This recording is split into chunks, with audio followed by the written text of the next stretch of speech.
Itanong mo kayo. Brother, paliwanag sa atin na si Satanas ay isang anghel na, diba, tumalumas ng Diyos. Pero yung, na-confuse lang ako dun sa ginamit mo verse, na kung saan nagtanong ng Diyos, Saan galing? saan ka nang galing?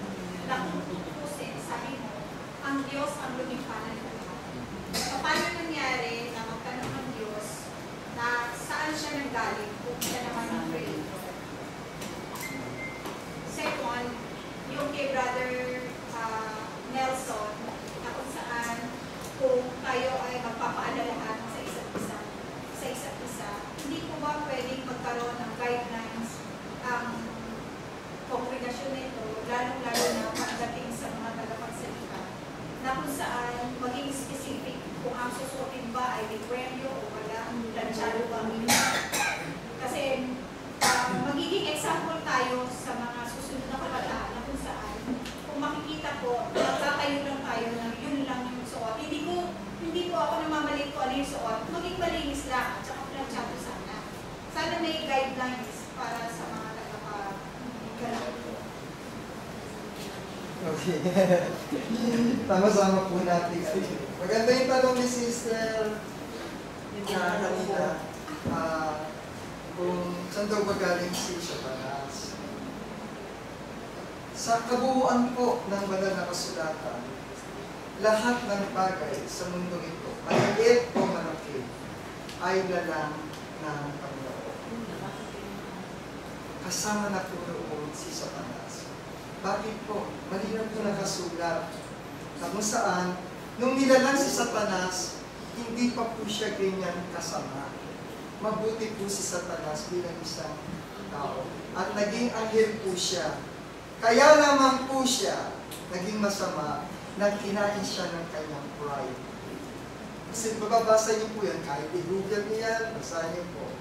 Sa inggit, sa selos, yung pride ko ang nagpasama sa kanya. Yung tanong po, bahagi po siya ng creation. Ako niyo po ibig sabihin doon. So, sa panahon po, na mahabang panahon, kung kaya, sa pride na yun, yung na naging dahilan kung bakit siya naging masama. Kaya ba siya tinanong Brad ni God Fallen na angel. bakit saan ka nang galing? Kasi before, pinili siya as good. So, kaya tinanong siya ng Diyos na saan ka nang galing? Hindi gano'n ang pag-create ni God sa kanya. Oh. Tama ba? Kung lilinawin po natin, bibigyan natin ng magandang tinanong ng Panginoon, saan ka galing? Ibig sabihin po doon, tinanong si Satanas, hindi ka galing sa talagang masama. Ginawa ko mabubuti. Bahagi ka doon sa ginawa ko mabuti. Bakit ngayon ay masama ka? Pero sa creation, Brad, di ba, sa Genesis, si Satanas ay, di ba, masama na siya doon eh. Di ba, masama na siya doon nung kay Eva at kay Adan. Masama na siya doon actually. Kasi nga, di ba, tinusod na si Eva. Masama na siya doon sa, na yun, sa part na yun.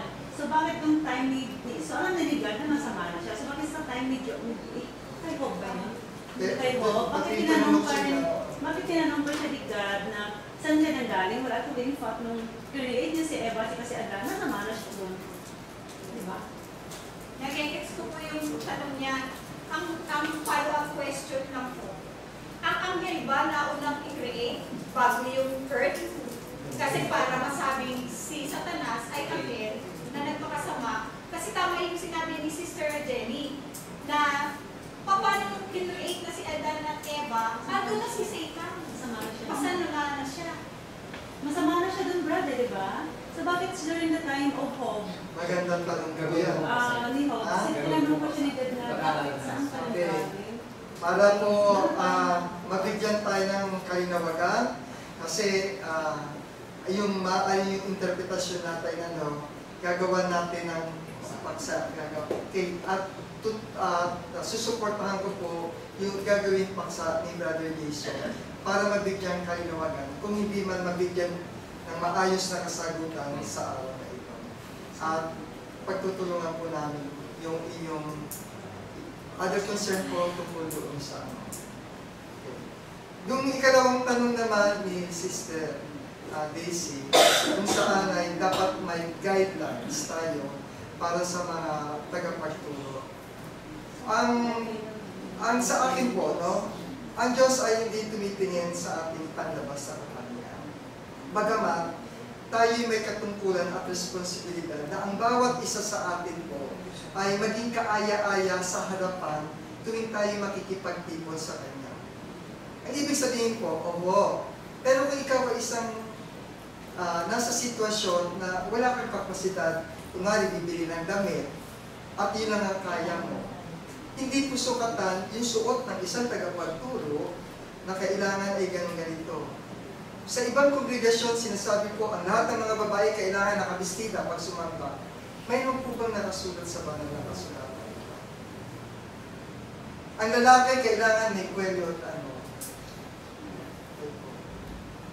Ako po talaga ngayon, hindi maganda suot ko, inaamin ko po yan dahil ang dadaanan ko po ay baha. Hindi pa maganda yun.